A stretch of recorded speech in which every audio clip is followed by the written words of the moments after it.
अस्सलामुअलैकुम गाइस। उम्मीद करता हूँ सारे भाई अच्छे होंगे। तो गाइस सुबह सुबह नहा धोकर मैं उतर जाऊँ नीचे आकर मैं आ जाता हूँ गाड़ी के पास। गाड़ी में सामान रख कर चल देता हूँ मैं दुकान की तरफ।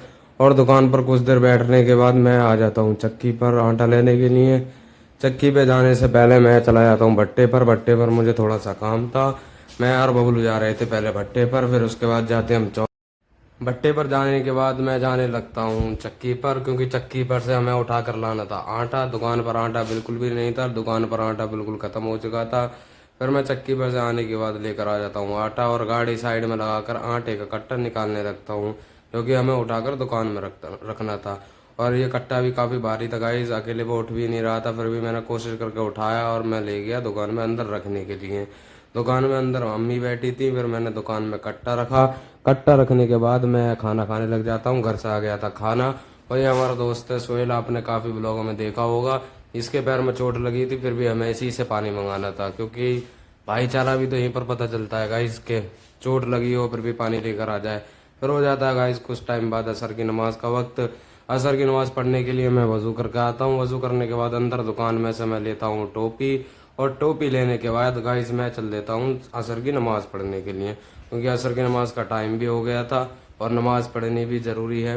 फिर मैं असर की नमाज़ पढ़ने के कुछ देर बाद ही दुकान बंद करने लग जाता हूँ। दुकान बंद करके मैं चल देता हूँ गाइस घर की तरफ, क्योंकि हमें घर जाकर भी कोल्ड ड्रिंक लगानी है। गाड़ी में मैंने कोल्ड ड्रिंक रख ली थी, कल शादी भी है यहाँ पर। फिर मैं आ जाता हूँ घर पर।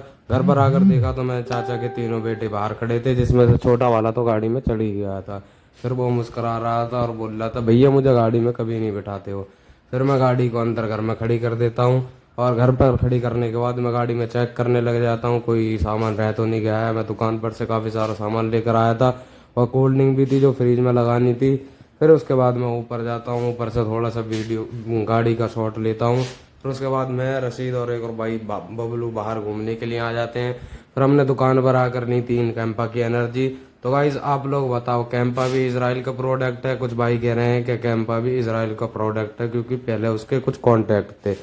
फिर हम जो दुकान पर कोल्ड ड्रिंक पीने के बाद में आ जाते हैं अपने घर पर। और इसी के साथ गाइज हमारा ब्लॉग ख़त्म होता है। वो ज़्यादा से ज़्यादा सपोर्ट करें, लाइक करो, फॉलो करो।